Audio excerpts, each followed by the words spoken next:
Before we dive into this story, drop a comment below and tell us where you're watching from. Now, settle in and enjoy. The morning Erik Lindberg's life changed forever began like every other morning. With exhaustion he could feel in his bones. He gripped the steering wheel of his taxi, knuckles white, eyes fixed on the empty road ahead. The GPS had sent him on some detour through the rural part of the county, miles away from his usual routes. He was already late for his 9 o'clock pickup. Again. The dispatcher's voice crackled through the radio, but Erik didn't answer. He knew what it would be. Another complaint, another warning, another reminder that he was falling behind on everything. His schedule, his bills, his life. At 54 years old, Erik had learned that some days were just about surviving until sunset. This was one of those days. The road stretched out before him, flanked by aging farmhouses and fields that hadn't seen proper care in years. This part of the county had been forgotten by time, the kind of place where people grew old alone, and nobody noticed until it was too late. Erik understood that feeling more than he cared to admit. His mind drifted to his mother, Margaret, waiting for him at home. She probably wouldn't remember that he'd left this morning. She might not remember his name when he returned. The doctors called it Alzheimer's. Erik called it watching someone disappear while they were still standing right in front of you. He blinked hard, pushing the thought away. That's when he saw it, a thin column of smoke rising against the pale blue sky. At first he thought it was nothing, maybe someone burning leaves or clearing brush, but as he drove closer, the column grew thicker, darker, angrier. Erik slowed the car, his hands tightened on the wheel. It wasn't his problem. He had a pickup to make, bills to pay, a mother who needed him home. Every logical thought in his mind screamed at him to keep driving, but something made him stop. He pulled to the side of the road and stepped out. The smell hit him first, smoke and something else, something alive and afraid. In the distance he could see it now, a barn, flames crawling up its wooden walls, and even from here he could hear the sounds, animals crying out in panic. Erik stood frozen for a moment. His heart pounded in his chest. If I stop now, I'll be late again. I'll lose another fare, I'll hear another lecture. He turned back toward his taxi. If I don't stop, someone might not survive. The thought hit him like a physical blow. He looked at the smoke, then at his car, then at the smoke again. God help me, he whispered. And then Erik Lindberg did something that made no logical sense. He abandoned his taxi on the side of the road and started running toward the fire. He had no idea what he would find. No idea that this single decision would change everything, not just for him, but for a lonely old man, a broken family, and a community that had forgotten how to take care of its own.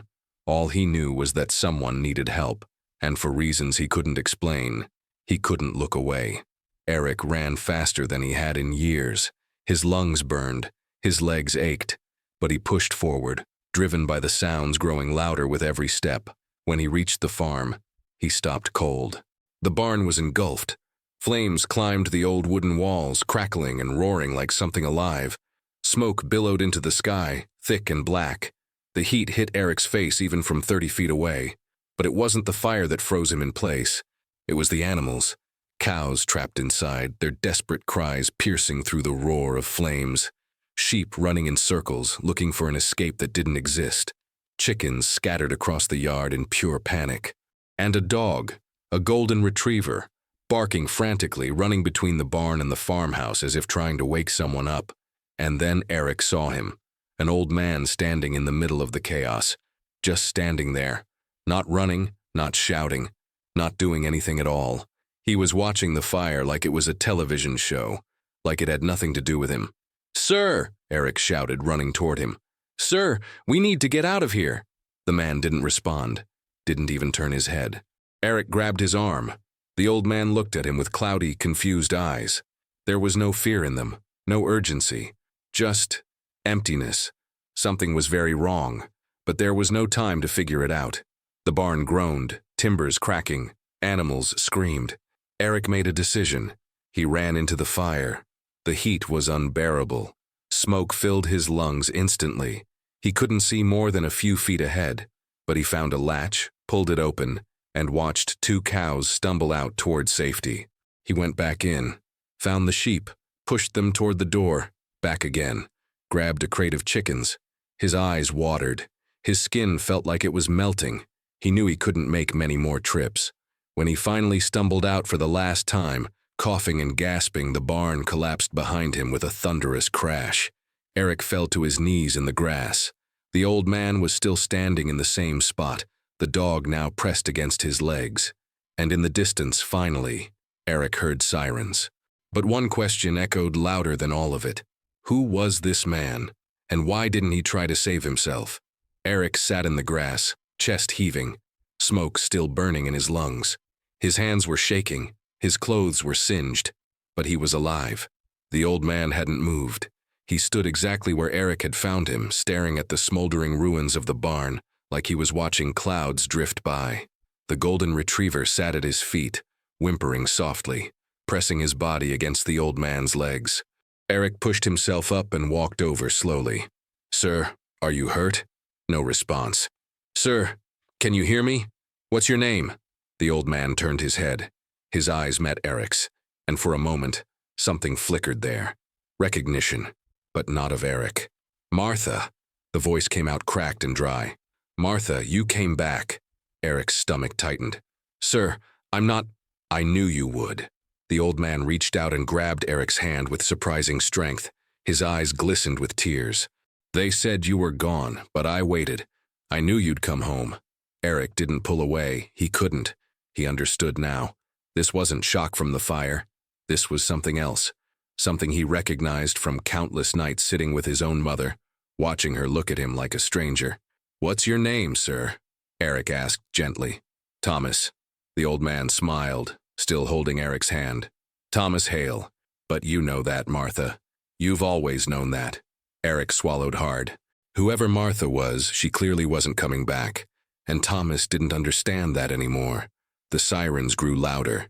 Red and blue lights appeared on the horizon.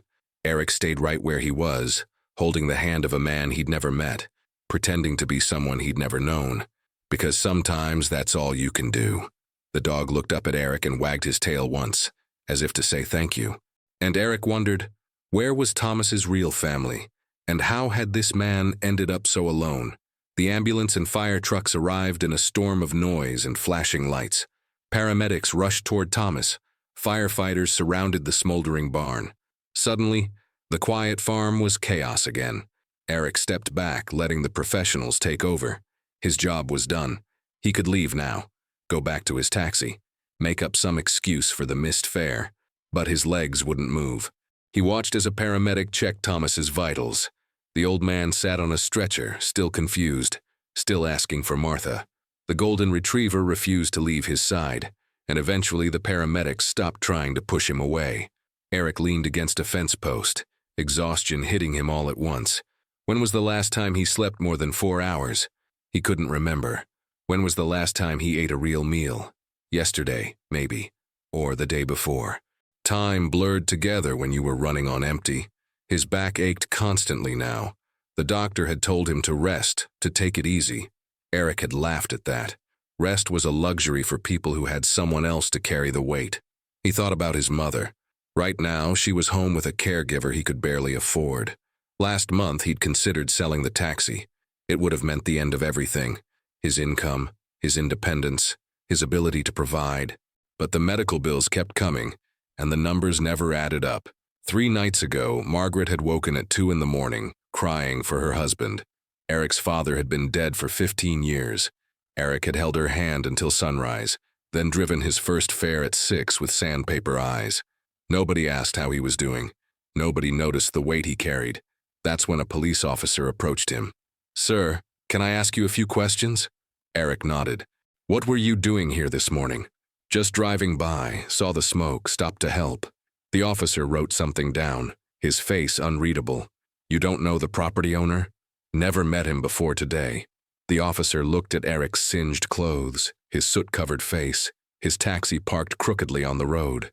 "We'll need you to stay for a few more questions." Eric's heart sank. He had saved a man's life, and now he was being treated like a suspect. The questions kept coming. Eric stood by his taxi, answering the same things over and over. A police officer, then another.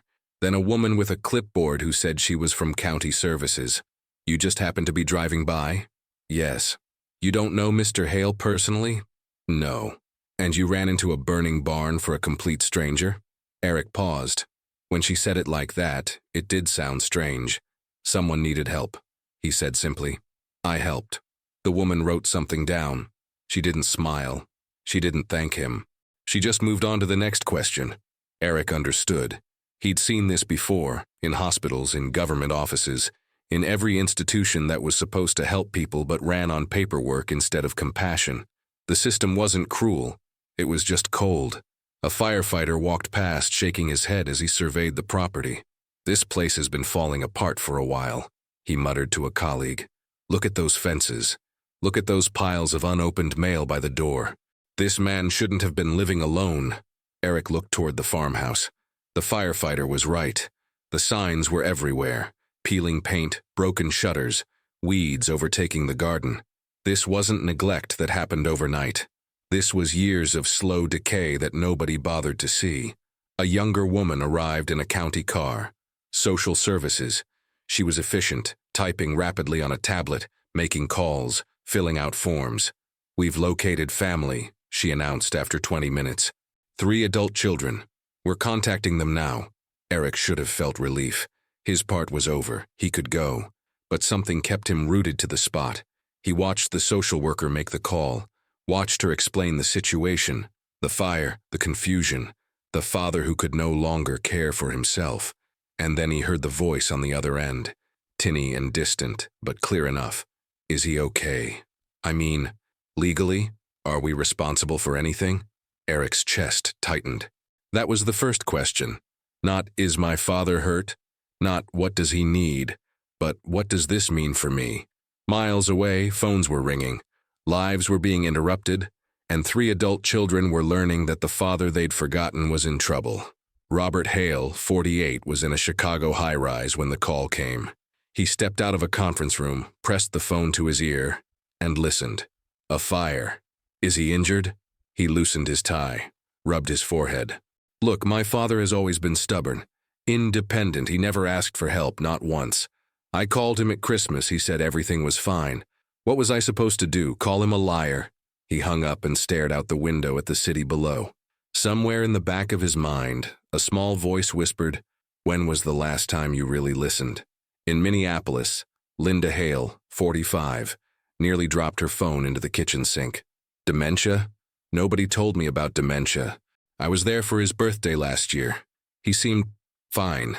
A little forgetful, but everyone gets forgetful with age, don't they? She sat down heavily at the kitchen table. Her children asked what was wrong. She didn't know how to answer. In Oregon, Daniel Hale, 42, saw the area code and didn't pick up. The phone rang again, and again. On the 3rd call, he answered. Daniel Hale? Yes. Sir, your father has been involved in an incident. I don't have a father. He hung up. His hands trembled as he returned to work, pretending everything was normal, pretending the past didn't exist. Back in Chicago, Robert booked a last-minute flight. As the plane lifted off, he stared through the window at the clouds and thought about promises he'd made years ago. I'll call every Sunday, Dad. He hadn't kept that promise, not even close. Now he was flying home to face the consequences of years of silence, and he had no idea what he would find. Robert's rental car pulled up to the farm as the sun began to set. The air still smelled of smoke. The barn was nothing but blackened ruins and ash. He sat in the car for a long moment, hands on the wheel, unable to move. The house looked smaller than he remembered, older, tired, like it had been waiting for someone to come back and nobody ever did. He thought about the last time he stood on this land. He was 22, suitcase in hand, dreams bigger than this small county could hold. His father had stood on the porch, proud but sad. You're going to do great things, son. I'll call every Sunday, Dad, I promise. Robert had meant it. He really had. But life got busy. Sundays turned into monthly check-ins. Monthly turned into holidays. Holidays turned into silence. He finally stepped out of the car and walked toward the house. Each step felt heavier than the last. Inside, everything was familiar and foreign at the same time. The same furniture. The same photographs on the walls. But something was wrong. Mail piled on the counter unopened, dishes stacked in the sink, a calendar on the wall still showing a month from 3 years ago. And then he saw his father. Thomas sat in the living room, in the old chair that used to belong to Robert's mother. Buddy lay at his feet, tail thumping softly against the floor. "Dad?" Thomas looked up. His eyes scanned Robert's face without recognition. "Are you the doctor?" The words hit Robert like a punch to the chest. "No, Dad, it's me. Robert, your son." Thomas tilted his head, studying him like a stranger. "Robert," he repeated slowly, testing the name. "Robert used to live here when he was small. Do you know him?" Robert couldn't speak, couldn't breathe. He sank onto the floor of his childhood home and cried for the first time in 30 years. Eric told himself he wouldn't go back. He had done enough. More than enough. The old man had family now. It wasn't Eric's problem anymore. But the next morning he found himself driving down that same rural road, past the same forgotten farms, toward the same property with the burned barn. He couldn't explain it. Something pulled him back. When he arrived, Robert was on the porch, surrounded by papers, bills, documents, legal forms, the kind of mess that takes years to build and no time at all to collapse. Robert looked up as Eric's taxi pulled in. His expression shifted from confusion to suspicion. "Can I help you? I'm the one from yesterday." Eric stepped out of the car. "I found your father. I know who you are." Robert stood, arms crossed. "The police told me. What I want to know is what you want. I just came to check on him. Nobody checks on strangers for free." Robert walked down the porch steps, stopping a few feet from Eric. "So let's skip the games. How much?" Eric blinked. "Excuse me? How much do you want? For your trouble, for your heroics, everyone wants something." Eric stood very still. He looked at Robert, the expensive clothes now wrinkled, the tired eyes, the defensive posture of a man drowning in guilt he didn't know how to name. Then he looked past Robert to the farmhouse door, where Thomas had appeared. Buddy was beside him, tail wagging at the sight of Eric.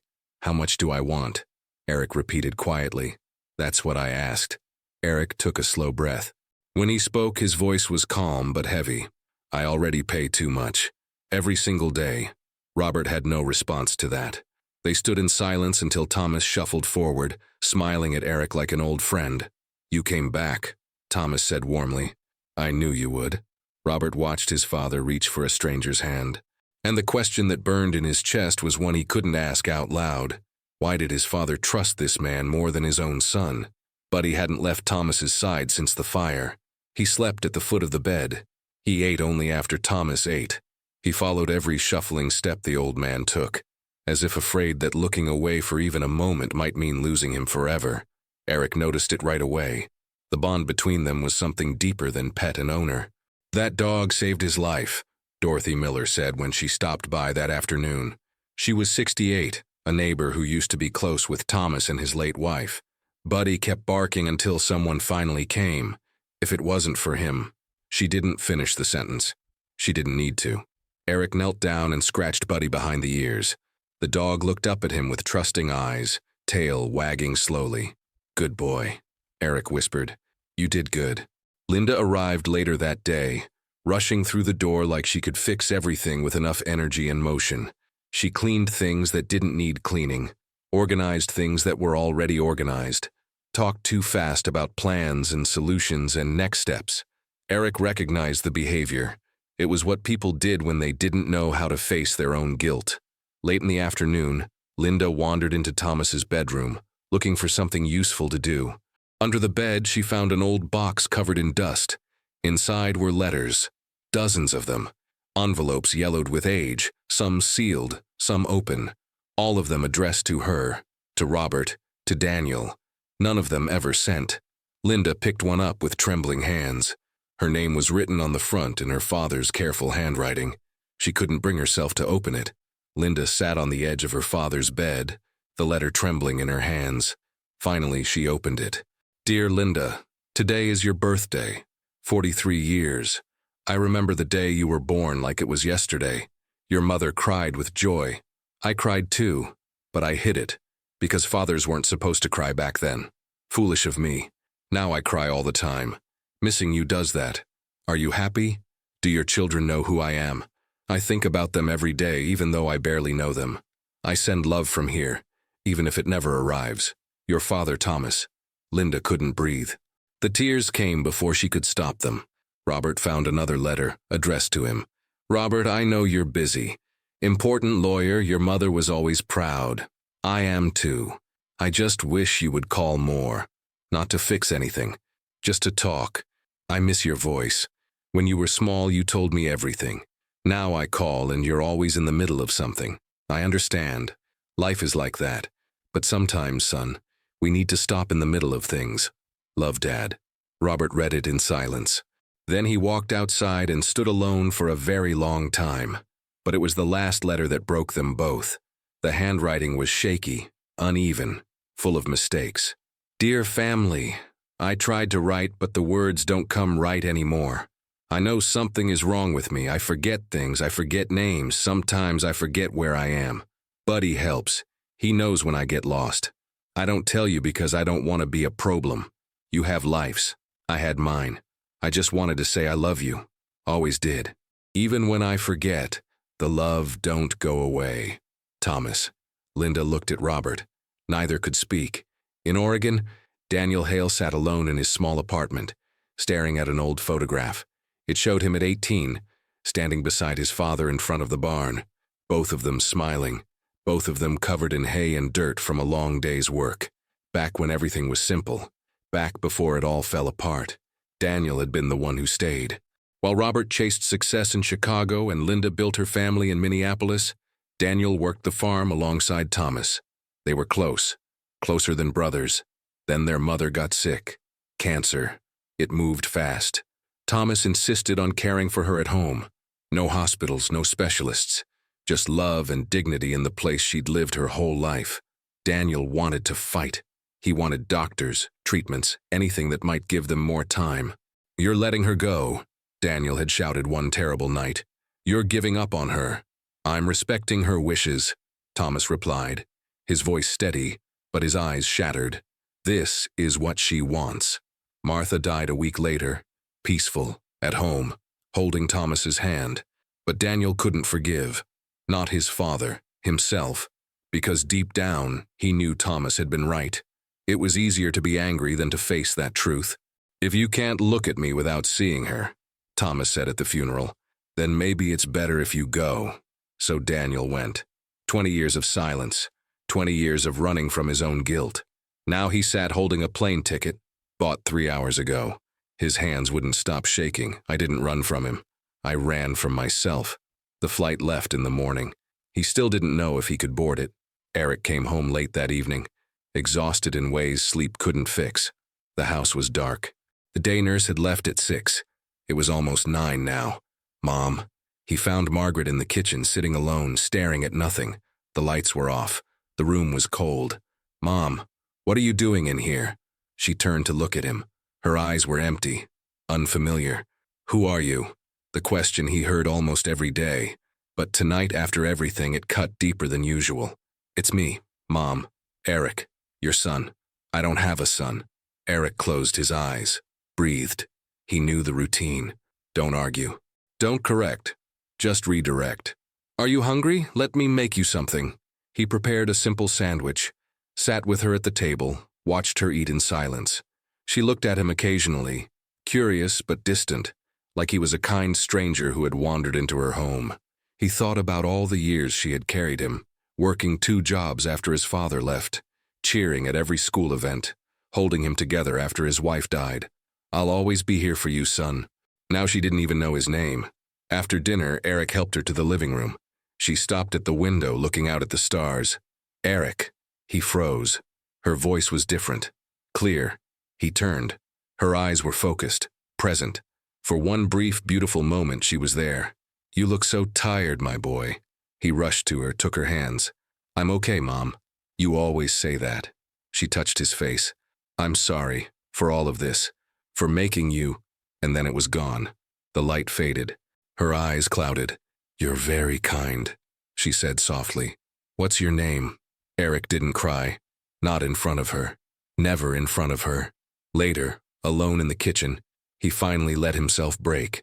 Word spread through the county like the smoke from Thomas's barn. By the end of the week, everyone knew the story. The old farmer who almost lost everything, the stranger who saved him, the family who arrived too late, and slowly, people began to appear. Dorothy came first with a casserole and eyes full of regret, then the Hendersons from 2 miles down, offering to take some of the animals. Then others, neighbors who hadn't visited in years, carrying food, tools, and guilt. "I should have checked on him," one man admitted quietly. "I drove past this farm every day. I saw the fences falling apart. I just didn't stop." But not everyone came. Eric noticed the cars that slowed down, looked, and kept driving. The people who stayed away because they didn't know what to say, because facing Thomas meant facing uncomfortable questions about their own parents, their own futures. Dorothy pulled Eric aside one afternoon. "I tried to help him 6 months ago," she confessed. "I came by, saw things weren't right, offered to take him to a doctor. He refused, said he was fine, didn't need charity. Why didn't you call the family?" Dorothy's face tightened. "I did. I called Robert. He said he'd handle it." She paused. "I waited. Nothing happened, so I assumed—" She didn't finish. She didn't need to. That evening, a small group gathered in Thomas's living room. Robert, Linda, Eric, Dorothy, a few neighbors. No agenda, no solutions. Just people sitting together trying to figure out what came next. "He can't stay here alone," Linda said. "That's clear." "What about the animals?" someone asked. "The farm?" Dorothy spoke up. "We can help with the animals. Find them homes." Robert looked around the room, at the photographs on the walls, at his father dozing in his chair. "And my father?" he asked quietly. "Where does he go?" Nobody answered. Some questions don't have easy answers. The plane landed at 4 in the afternoon. Daniel rented a car and drove slowly, delaying the inevitable. When the farm finally came into view, he pulled over and sat there, engine running, heart pounding. 20 years. 20 years since he'd seen this place. Since he'd seen his father. He forced himself to keep driving. Robert and Linda were on the porch when he arrived. They watched him step out of the car, and for a long moment, nobody moved. "You came," Linda finally said. Not an accusation, not a celebration, just a fact. "I came." Robert nodded once. The years of silence hung between them, heavy, but not hostile. "He's inside," Robert said. "In the living room." Daniel walked through the front door. The smell hit him first. Wood, coffee, something indefinable that was simply home. He hadn't realized how much he'd missed it until this moment. Thomas sat in the old chair by the window. Buddy lifted his head, looked at Daniel, and wagged his tail once before settling back down. "Dad?" Thomas turned. His eyes moved across Daniel's face slowly, searching, trying to place something familiar in features that time had changed. Daniel couldn't meet his gaze. He looked at the floor, the walls, anywhere else. Then Thomas stood, slowly, with effort. He walked to Daniel and reached up, touching his son's face with trembling fingers. He traced the lines around Daniel's eyes, his forehead, his jaw. "You have your mother's eyes." Daniel's knees buckled. He sank to the floor, holding his father's hand against his cheek, sobbing like a child. "I'm sorry, Dad. I'm so sorry I left. I'm sorry it took so long." Thomas didn't say, "I forgive you." Maybe he didn't remember what needed forgiving, but he lowered himself to the floor beside his son and stayed there. That was enough. 3 weeks later, Thomas's room at the Memory Care Center had a large window overlooking a garden. On the walls hung photographs. The family together, Martha smiling, the barn that no longer existed. Buddy slept on a rug beside the bed. The staff had made an exception. They said they'd never seen a patient calm down so quickly as Thomas did when the dog was near. The children kept their promises. Not perfectly. Robert missed one visit. Linda sometimes called at odd hours, but consistently. Daniel drove 6 hours once a month, spent the day, and drove back. They didn't try to make Thomas remember. They just sat with him, watched television, looked at old photos, let him talk about Martha as if she were still alive. Sometimes he recognized them. Most times he didn't, but he always smiled when they arrived. The farm was sold to a young couple with 2 children. They kept the remaining animals and planted a garden where the barn once stood. Dorothy tended it on Saturday mornings. Sunflowers grew there now, Martha's favorite. Eric still visited once a week, not as a hero, just as a friend. They sat in the garden together watching the birds, saying little. "You're a good man," Thomas told him once. "Thank you, Mr. Hale. My son is a good man, too. Do you know him?" Eric smiled softly. "Yes, sir, I do. He's a good man." One evening, Eric came home to find Margaret on the back porch, looking at the stars. He sat beside her. "You're late," she said. Eric's breath caught. He turned to look at her. Her eyes were clouded, distant. She didn't know who he was, but somehow she knew he should have been there. Silence stretched between them, long and heavy. Finally, Eric took her hand. "I know, Mom." His voice was barely a whisper. "But I'm here now." She squeezed his hand back, and together they watched the stars come out. Two people holding on to each other in the darkness. Because in the end, that's all any of us can do. Who is taking care of the one who always took care of you? The end.